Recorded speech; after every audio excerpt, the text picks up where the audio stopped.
Got Thank you, it. Ed. Okay. Yes. Michael Zadoorian is a Detroiter.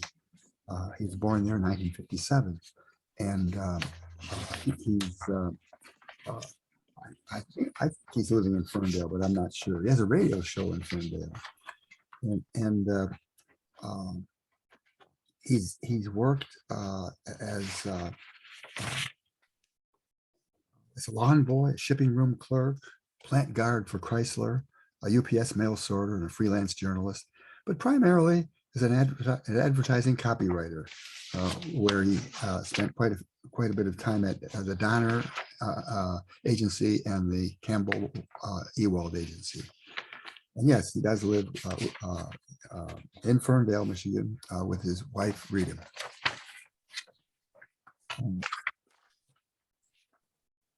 In a 20-year period, he's written 4 novels. All of them have gotten very good receptions critically and commercially, and also a book of short fiction. His first novel was Secondhand. It's about a Detroit area vintage store owner searching for meaning in other people's junk. The New York Times Book Review called it a gift from the Tiki gods. And, quote, a romantic adventure that explores what Yeats called the foul rag and bone shop of the heart. It was awarded the Great Lakes Colleges Association First Fiction Award and was selected by Barnes & Noble as a Discover Great New Writers. In 1919, he published his second novel, The Leisure Seeker. It's a road novel about John and Ella, an elderly couple who escaped from the doctors and adult children who are controlling their lives, and they take a final vacation together. The Leisure Seeker is pretty much like life itself, observers have said. In 2009, he published a collection of stories called The Lost Tiki Palaces of Detroit, which also got a very good critical reception. The Leisure Seeker was made into a movie and starred Helen Mirren, Donald Sutherland, and other notables. Most recently, he's published in 2018, Beautiful Music. It was released by Akashic, I think, Akashic Books. It's set in 1970s era Detroit, and Beautiful Music is the story of one young man's transformation through music. Dan Yazemski is a husky pop radio loving loner, balancing a dysfunctional home life with the sudden harsh realities of freshman year at a high school marked by racial turbulence. After tragedy strikes the family, Danny finds his own reason to carry on, and that is rock and roll. In particular, the heavy music of local legends like MC5 and Iggy Pop. The Oprah magazine named it one of the top books of summer, and Danny Yastrzemski tunes out, and she says, Danny Yastrzemski tunes out a dysfunctional family with Frank Zappa and Iggy Pop, shaking his countercultural fist at the man in this 8-track flashback of a novel set in the 1970s Detroit. His most recent novel, published in 2020, is the Narcissism of Small Differences, also by Akashic Books. It's a comic novel about Joe Keane and Anna Urbanek, an aging creative class couple, long unmarried and without children, on the cusp of 40, caught between mainstream and alternative culture, sincerity and irony, achievement and arrested development. It's set in 2009 Detroit. The book explores the financial, moral, and everyday compromises we make during simply to survive in the world. And 2009, by the way, was the big economic crisis, which so many Detroiters felt, and across the country too. But it deals with people's everyday compromises and asks serious questions about character and the meaning of life. Well, let's welcome Michael and hear the stories or excerpts that he's going to read.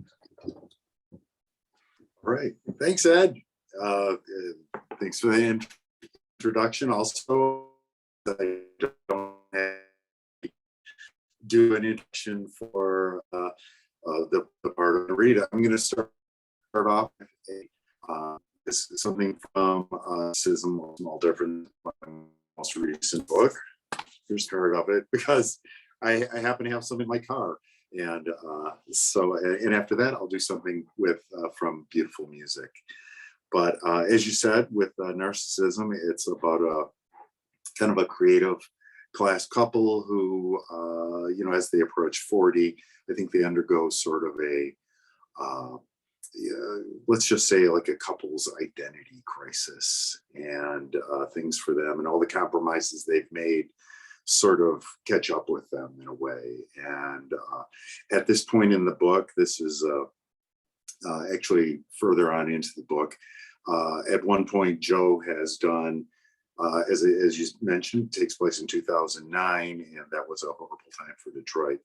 But also it was a time when a lot of people were doing something called urban exploration, and which was basically Detroit had a lot of abandoned buildings, and people would break into them, which often wasn't very difficult, and walk around, take photographs, that sort of thing. And at one point in the book, Joe does do that with this other character, Brendan, who's sort of his tour guide, let's just say. And later, at this point in the book, Joe and Anna are having some problems with their relationship, and they're still living together, but they're kind of sort of separated. And so it's a bad time for Joe. And he's not sure, but he decides to do another one of these little urban exploration trips. Joe was surprised when Brendan invited him on another one of his field trips. He certainly hadn't planned on ever setting foot in an abandoned building again, yet he was torn. Did he really need to do this again? This was no gentle avocation like philately or tinkering together a schooner in a jug. It was illegal and dangerous and scary. Yet for some reason, Joe wanted to try it once more and was not sure why. Perhaps a shadowy activity based on the exploration of broken things seemed sadly apropos to his state of mind these days. He felt so adrift lately. That state of mind was probably why Joe agreed to participate. So Sunday morning, after picking up coffee and a hot salt at New York Bagel, he drove down Woodward Avenue to meet up with Brendan at the corner of Park and Bagley downtown. He and Brendan were walking on the street in front of the building, and Joe was already nervous. He had read somewhere online that the old United Artists Theater building had a charming history of dropping bricks onto cars and passersby. He tried not to think about it. The front doors of the place were sealed with weathered plywood, encrusted with gnarled and welted hip-hop posters for Esham and Trick Trick. Over two of the doors, someone had painted giant pink polka dots, probably an acolyte of Tyree Guyton, who on Heidelberg Street had painted polka dots on old buses, car hoods, trashed kitchen appliances, all on a sparsely populated block of mostly abandoned buildings. Crazy, vibrant splashes of color and life and energy in a neighborhood decimated by crack and blight, a ghetto theme park. Joe had interviewed him once for The Independent. "So will this be like before?" said Joe, a little afraid to ask, "where it was fairly easy to get in?" Brendan shook his head. "Oh no, this is a bitch to get inside. It's going to take some work to get up in this piece." "Oh boy," said Joe, experiencing a slight tightness in his chest. "Not to worry, cuz I got a plan." As it turned out, Brendan's plan was not fun. Walls were scaled, video cameras ignored, and advice like, "whatever you do, don't look down," was dispensed. But once they were in the building, it was an incredible mess. Broken glass, giant sloughed flakes of paint, plaster, dirt, rags, and trash everywhere. Joe was eerily conscious of the crunch all that debris made beneath his shoes, like some toxic breakfast cereal. Once their eyes adjusted to the light, Joe reached into his messenger bag and pulled out the mag light that he had purchased specifically for this adventure. Brendan held up a hand. Okay, let's just be quiet for a minute. What? Just listen.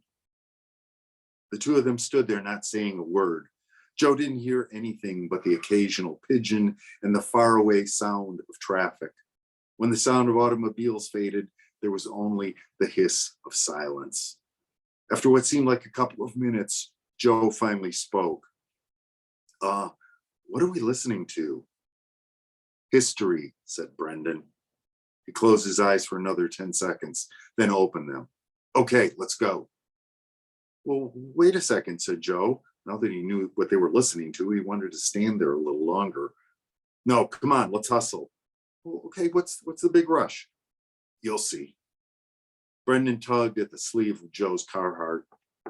Joe followed, suddenly happy to get away from where they were standing, its strong odor of dust and mold, along with a rotting, fetid smell that he could not place, as if the walls and inner structure of the building were decomposing.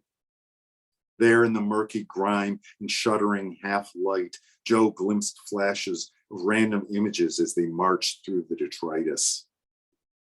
A mosaic of shattered glass here, a pile of bricks there, a broken chair with half a metal film canister leaning against it, a room filled with dozens of empty gallon jugs of Seagram's gin, another room where someone obviously slept, a swelled and tattered human nest of yellowed newspapers.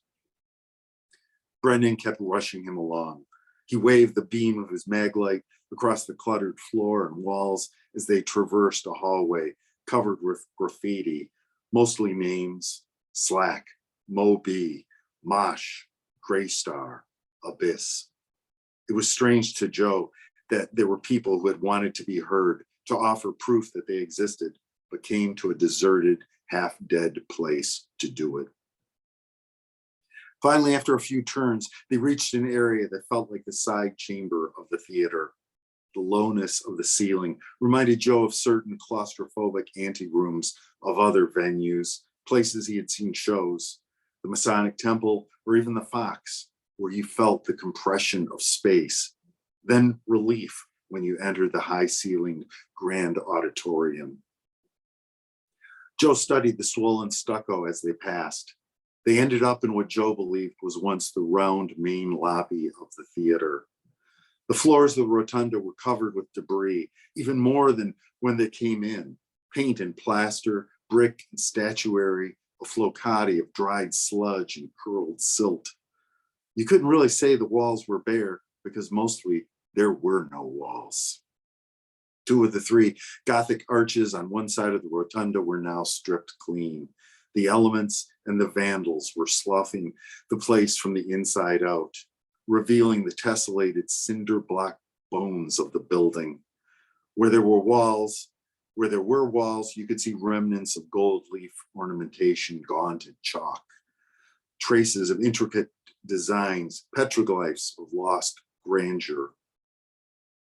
Eventually, Brendan allowed them to pause for a moment to take it all in. Near them, Joe was stunned by the sight of a relatively unscathed gray-white wall, its ornamentation still intact.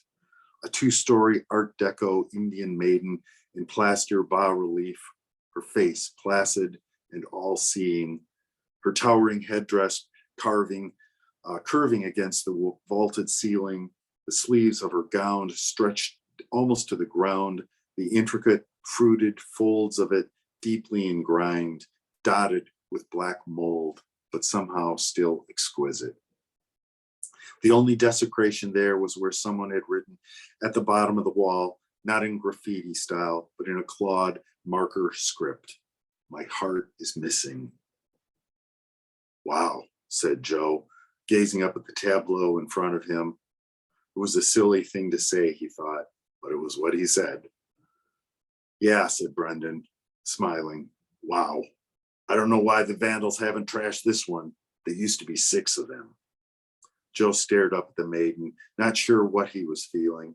It was strange to encounter this beauty in the middle of such carnage. Then Brendan was ready to leave again. Come on, let's keep moving. Joe was starting to understand why he didn't want to stay in one place for too long. This was a lot to take in, an assault on the senses even. He was feeling overwhelmed. Joe followed Brendan up a flight of side stairs. Somewhere beneath Joe's feet, under the grime and gnarled paint and disintegrated plaster, was softness, a fleshy memory of carpeting. The two of them surfaced onto the mezzanine for a full view of the theater. They stopped again. Brendan turned to him. The view's better from up here, and it's safer. Joe needed to catch his breath, not just from sprinting up the stairs, but also from what was laid out in front of him. He stared out at an immense palace of ruin. Sunlight had indirectly found its way into the auditorium from ceiling fissures and hidden smashed out windows, giving the place a brownish gray cast. It was the color of the doves that he could hear roosting somewhere. The giant room smelled of damp and guano and rust and rotting plaster and moldering fabric, as if the two of them had slalomed up the alimentary canal of some behemoth to its vast bloated stomach and were now examining what it had eaten before it died. Then he noticed that leaking in from somewhere high above them was the fresh smell of spring air. 40-foot long tatters of curtains hung over what was once a stage. Flanking the stage were jagged mammoth remnants of broken Gothic filigree where the pipe organs were housed. Above them, giant cone-shaped sconces snugged the ceiling. Traversing the sconces were X-shaped light vents now crushed or dissolved by water. On either side of the balcony were shattered vestiges of the Indian motif. A small bas-relief of a face much like the one of the maiden peeked at Joe from high, too far up for the vandals to smash. God damn, Joe said. Yeah, take a look at that proscenium, said Brendan. It's still incredible. Joe was surprised by how tranquil he felt in this place. The two of them just stood there, looking around. He wasn't even sure for how long. It's strange to think about all the people, Joe said when he finally spoke. People? Yeah, the thousands of people, the millions who probably walked through this theater over the years, just going to the movies, seeing Dr. Zhivago or Shaft's Big Score or I Am Curious Yellow or whatever. He took a breath. Just standing here, you can feel that people lived in this place. They laughed and applauded and cried. They met future husbands and wives. They brought their kids. They threw popcorn, drank pop, and broke teeth on jujubes. Joe felt stupid after he said it, but Brendan didn't laugh. It's beautiful, Brendan said. It surprised Joe that Brendan should see it too. Then he realized, of course he saw it. It was why he had been rushing here in the first place.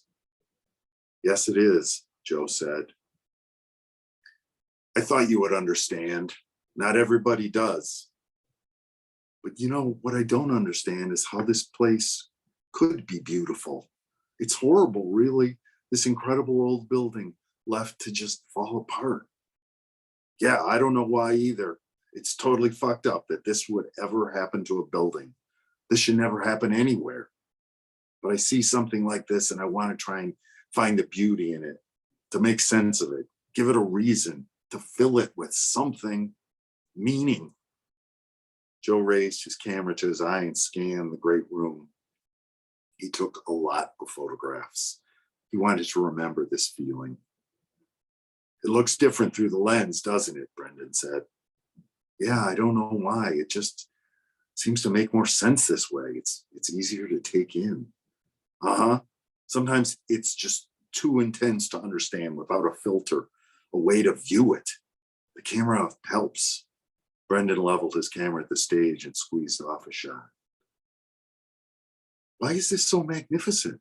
What's wrong with us? I told you, said Brendan. It's the verity of decay. He reached into the pocket of his flannel shirt and extracted a loose joint and a plastic lighter. He lit the bent end of the joint, took a long hit, then passed it to Joe. I still don't quite get what you mean, said Joe, taking a small hit. He had to have his wits about him if he was going to walk out of here without sustaining injuries. He passed it back to Brendan. Another massive toke. Smoke held in for many seconds, then exhaled. Brendan closed his eyes, then opened them. This building is the truth about us all, forced right in our face. Look at the world out there. Everyone loves to surround themselves with the newest and the shiniest and the brightest. The newer, the better. The farther out in the suburbs, the better. It makes us feel safe, like we're going to live forever. He paused and took another hit and held it in. His head tipped back after exhaling. This building is what's going to happen to all of us. That's why it's so hard to look at, right? But why we can't look away. It's why some people hate this city and why other people are still drawn to it and still believing in it. The fear and the fascination, the same reason we look at car accidents and horror films. We want to be reminded. Something in us still seeks the truth, even though it's easier to hide behind the lies and the shiny surfaces. Brendan stopped, the joint gone cold between his fingers. Things die, dude. This building is dying, yet we need to look upon it. Bellows said that death is the dark backing a mirror needs if we are to see anything. The death helps you to see the life, but you have to be willing to see it all. You think not everybody sees it all? Fuck no, I don't. It's somehow I don't feel so special right now, Joe said, starting to reel from the view and the toke and an encroaching paranoia. It is not about feeling special. It's about the knowing. Brendan relit the joint, took a hit, and passed it to Joe, who didn't know what to say anymore. Fuck it, Joe thought. He took a long drag. He started to cough, then couldn't stop coughing. Finally, he swallowed and caught his breath. Come on, bird lungs, said Brendan, laughing. Let's bounce. I'm getting too high to be walking around in this crazy shit. Joe was already there. All right, that was from The Narcissism of Small Differences. My latest book just came out last year from Akashic Books. Right. All right then. I think thanks. I see silent clapping, so thank you. All right. Well, hey, that was fun. Why don't we? I think I'm just gonna, unless there's anything you guys business you need to take care of or anything like that, or anything like that, I'll just proceed. I'm going to now read something from this book, Beautiful Music, which came out in 2018, also from Akashic Books. And I'm going to read from the very beginning of the book, so I don't need to set up too much other than most of the book takes place, well, all of the book takes place in Detroit, Northwest Detroit primarily, and in the years following the 1967 uprising. And so there was a lot going on in Detroit at that time. There was a lot in the air. There was a lot of hate and anger and rage and fear, but there was also all this incredible music happening. And so and that was also in the air. So that's very much what this book is about, but also just sort of how music can redeem you. But so I'm going to start from the very beginning of the book, the first section, which is called The Hits of 69.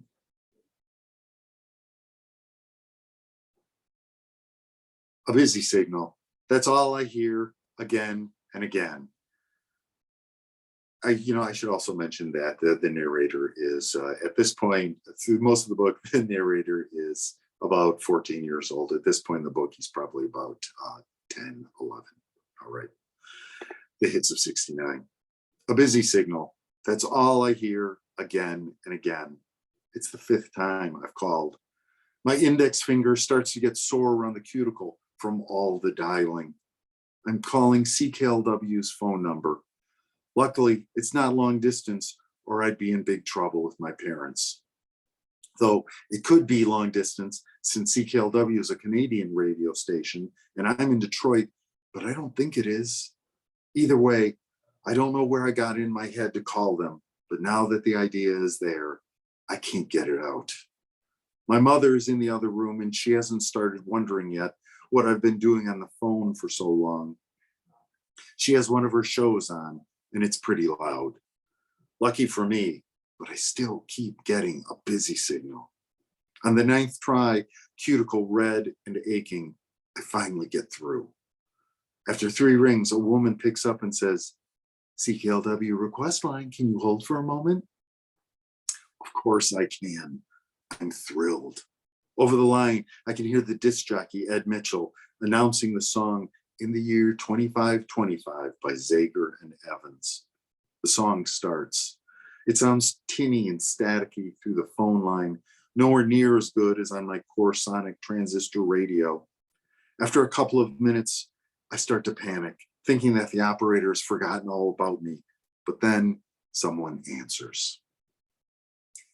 His voice is so low and clear and deep that it seems to exist on a different wavelength altogether.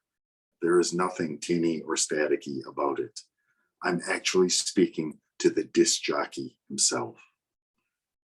"Okay, what do you want to hear?" he says in a growl that sounds so very familiar to me. I can't speak, having suddenly stumbled into a world where adults care about what I want. "Hello? Is he mad? I don't want DJ Ed Mitchell to be mad. He's going to hang up, so I push out the words as best I can. I want to hear A Boy Named Sue by Johnny Cash," I say. "Okay, wasn't sure if there was anyone there. Now look, I'm going to record your request. Then we're going to play it on the air later. Is that cool?" I nod. "So it's cool?" "Yes," I say, realizing that nodding at the phone is not a good idea. Trying to make up for my mistake, I muster up my energy and yell, "Yeah!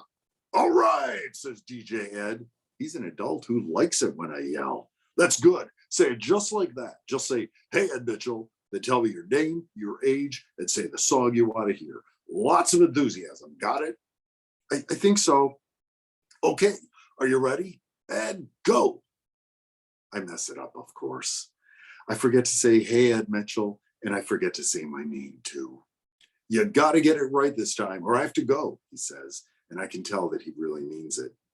"Get ready. 1, 2, 3, go." I take a deep breath and spit it out fast. "Hey, Ed Mitchell, my name is Danny Zemsky. I'm 10 years old and I want to hear A Boy Named Sue by Johnny Cash." "All right," he roars. He is happy with me. I have pleased DJ Ed Mitchell. "Thanks, Daddy. Good job. You'll be on the air in a little while." Then the line goes dead. I hang around outside with my core sonic for the next 2 hours, waiting to hear myself on the radio.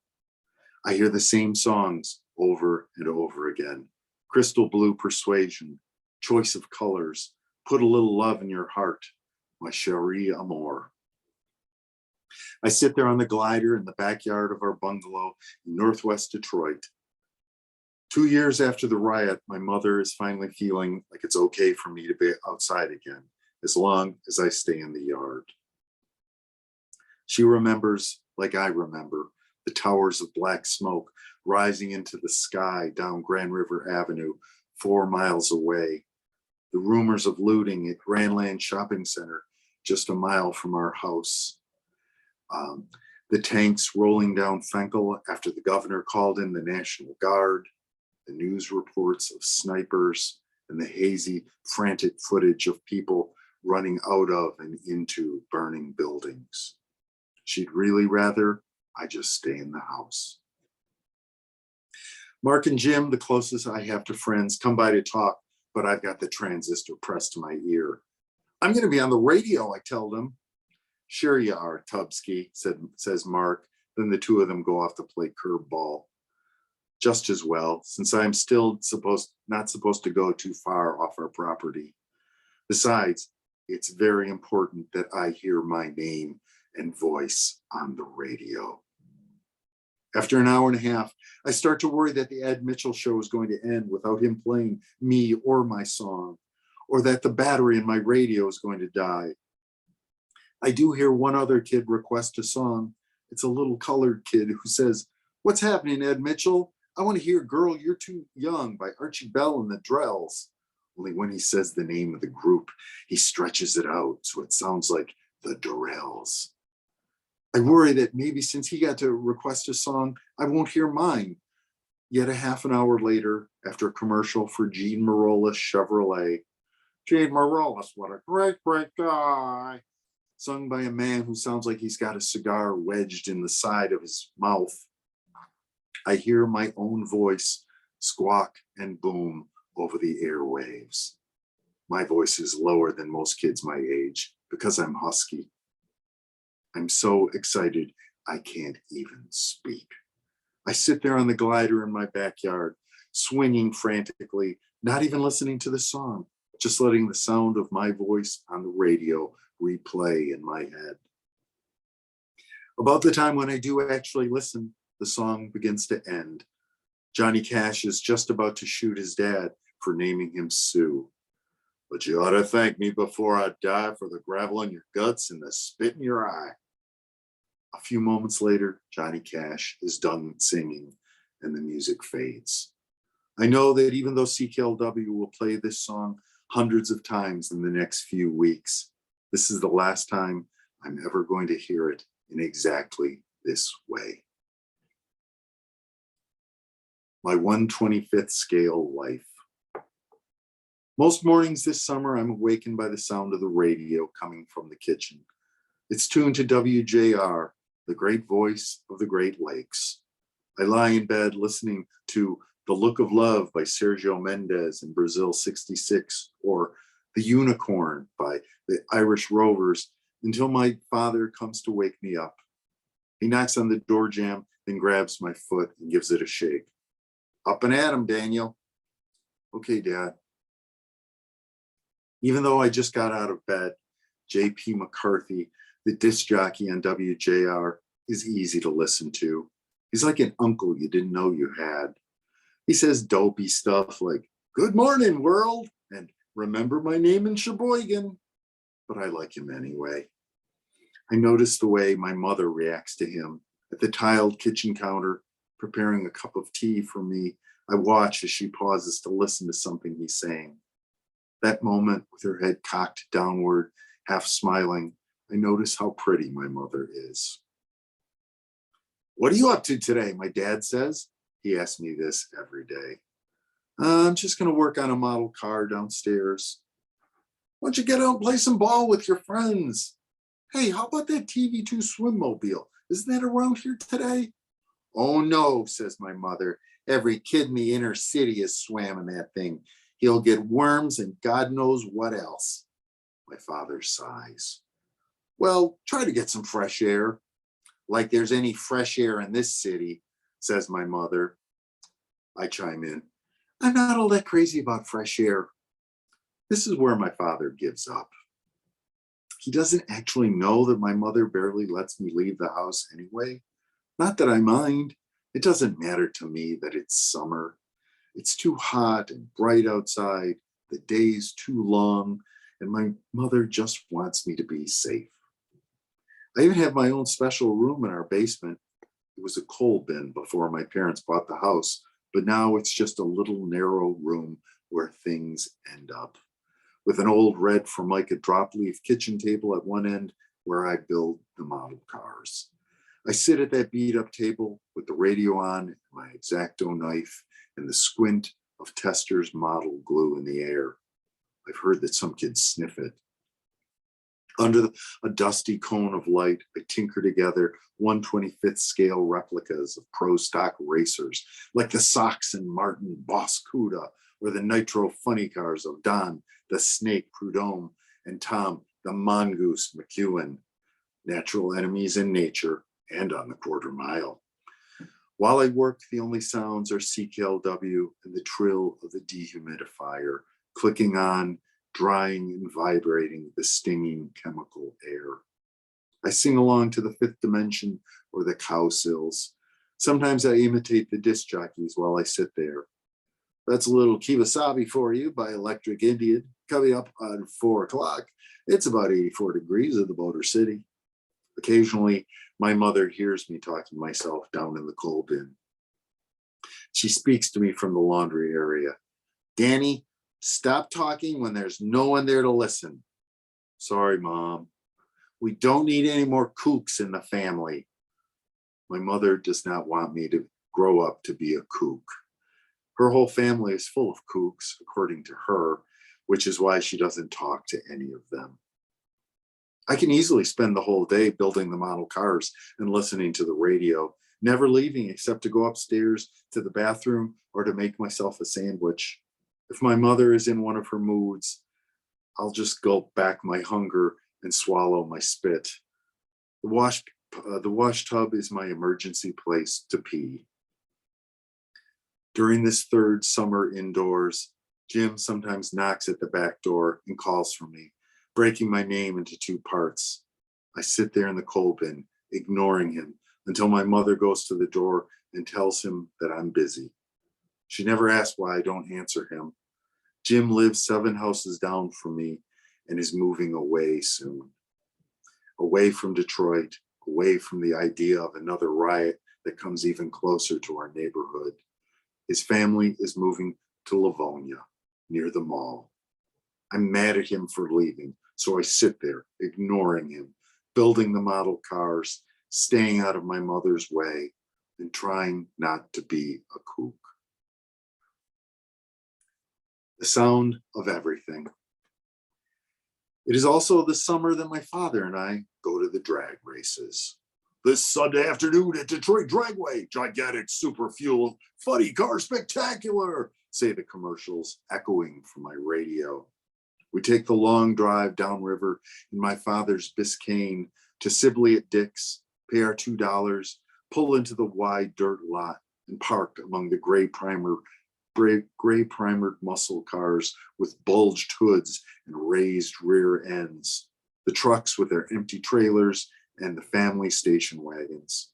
We trek through a series of fences and fields to the bleachers, working our way toward the sounds of tires squealing and engines revving. Are you ready? My father says to me. This is something he asks me every time we go. I nod. I'm ready. Okay, because it's going to be loud. We sit among crowds of lean, smoking men in white t-shirts with blowsy, puff-haired women in pedal pushers and grubby kids with Kool-Aid stained mouths. All of us watching the homemade hot rods, air scooped and cherry bombed, that rattle in on trailers from Inkster and Allen Park and Fenton and even Brightmoor near us. The cars pair up on the drag strip and take off, one heat every minute or two. What are the funny cars? I asked my father, over the sound of a new red-orange Pontiac, the Judge, GTO skittering off the line against a Bondo patched Nova. The Nova wins. Pretty soon, I think, he says, taking the last puff of his old gold before dropping it to the dirt and stepping on it. In his beige sport coat and neat mustard slacks, he looks different from the other men. The funny cars are candy-colored, airbrushed, decaled fiberglass shells of cars, like what I would find in one of my model car kits, only full size, with giant supercharged engines, enormous black slicks in the back, and much smaller mag-rimmed wheels in the front, all mounted on a spindly tubular chassis with a cage where the driver is strapped in. They have names like Motown Shake and Comic Cyclone. The crews roll the cars up to the starting line where they start the engines, a thunder that ignites the air and causes my dad and I to look at each other, our eyes wide with disbelief. He yells to me, and though I can't really hear him, I know what he's saying. Are you ready? Grinning, I nod my head again. It's gonna be loud.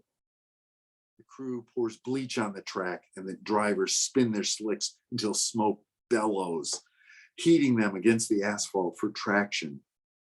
Roar and squeal, steam and stink, all at an awful, wonderful volume that makes my heart clatter in my chest. Soon the air is harsh with bleach and nitro fuel, and I can barely breathe from excitement and fumes. Ears buzz and eyes tear until finally a tall traffic light, the Christmas tree, counts down to a green light and the cars explode off the line, tires scorching asphalt. It's over so quickly you would miss it if you looked away for 7 seconds, but no one looks away. For those 7 seconds, my father and I can see, smell, taste, feel, and hear sound. Sometimes my father brings earplugs, but we never use them. We crave that sound. We love how it feels, how it hurts. The sound fills us up inside. It seeps through my skin, between the muscles and bone, into the narrow spaces surrounding my heart, in those empty spaces that I hear when I beat my chest like Tarzan, the spaces that make my voice deep. The jams. I don't care much for rock music when I first hear it. I find this out in a classroom that fall when one of the tough kids in my class brings in a record for show and tell. Before class, I hear talk between the desks that the record Barry Stegner is going to play has swearing on it. His plan is to trick our teacher, Miss Sutherland, into playing it in front of the class. Now, I've certainly heard swearing before from my mother and father, yet I somehow fear that having curse words spoken aloud in the classroom will cause some sort of disturbance, possibly even a riot. But then I'm always worried about something causing a riot. If that happens, I naturally assume that Barry Stegner and the other bad kids will take over the classroom, hold our teacher, Miss Sutherland, hostage, then maybe burn down the school for good measure. I feel like it's up to me to do something, since I am the only boy in the class who has won a citizenship award. Me up on stage with dozens of girls, bursting with pride, not knowing that it will make me a target for every mean kid in the school. The tauntings, hat stealings, book upendings, and lunch money muggings begin shortly after that. Yet, I can't bring myself to tell Miss Sutherland that she's about to play an obscene recording. I don't want to be a snitch. And besides, if there is a riot, what will they do to me? I have to keep my mouth shut. An older sandy-haired kid from the AV room rolls in a tank-like gray record player on a cart and plugs it in. The turntable silently starts to rotate. Miss Sutherland looks out over the class. She has milky smooth skin and a that girl brunette bouffant, offset strangely by a slightly oversized and stationary glass eye. No one knows how it happened, but it's impossible not to stare at it when you talk to her. Everyone, Barry Stegner has something for show and tell today. Barry, sloth-eyed and loping, gets up before the class. Then he says, I have a new record that I want to play. He holds up the album and I can feel the tension in the classroom. Miss Sutherland takes a look at it, at the collage of images on the front, at the liquidy red, white, and blue letters across the top. It looks very, she searches for a word. Patriotic is what she settles on, spotting an American flag on the cover. Barry pulls the album out of the sleeve and holds it up. The label is black and red with a large E at the top. He leers at the class, making a big show of placing the record on the ashy felt of the turntable.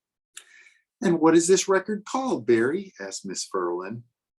I sit at my desk, paralyzed, feeling bad about how I am letting Miss Sutherland and her glass eye in the American educational system down by allowing this to happen. Yet I'm also fascinated, wanting desperately to see what's going to happen next. It's called Kick Out the Jams, Miss Furlan. Miss Furlan seems not exactly sure of what to make of the title, but she smiles pleasantly anyway. And who's the recording artist? The MC5, says Barry, grinning hard. All right then, class. Barry's going to play his record called, she looks to him for confirmation, Kick Out the Jams? Yeah, he says, staring at her glass eye. Barry places the needle on the record, and with a lurid glance toward the class, he reaches over and turns up the volume all the way. The whole class somehow knows something big is coming. A sizzle of amplification fills the room. We hear the recorded whistles and hoots of an audience for a few seconds. Then finally, a man's voice booms out of the speaker, talking like he's being held prisoner in an echo chamber. Right now, right now, right now, it's time to. There's a long pause and the jangle of a guitar before the man screams, Kick out the jams, motherfucker! After that, a series of grunts and ahs, guitar screeches, and drum beats that sound like gunshots. There's energy crackling from the record in the air, which reminds me for a brief, gleeful moment of the Drags. And I feel pretty good, which is when Miss Furlan, one eye shocked wide open, the other bored and noncommittal, rushes over to the record player where her foot hits the bottom of the tank cart, sending it rolling across the front of the classroom. The record keeps playing. And I guess that I could get crazy now, baby. The music is raucous and angry and thrilling and scary. Even over all the noise, I can hear the sigh of approval from the class. Finally, Miss Furlan pulls the plug from the wall outlet and the music grinds to a distorted halt. She pulls the needle from the record, grabs the record from the turntable, and hands it to Barry Stegner, who is very obviously thrilled with what has just happened. Less so when she grabs him by the arm and drags him out of the classroom. You are going to the principal's office right now. I'm happy when it's over, but there's something about the music, maybe just the volume of it, that haunts me for the rest of the day. I think about it later when I'm in the basement building the model cars. It crosses my mind that the music I hear on my stations is not at all like what I heard today in class. Just as quickly, the idea evaporates and I continue to sing along to Sugar, Sugar. Thank you.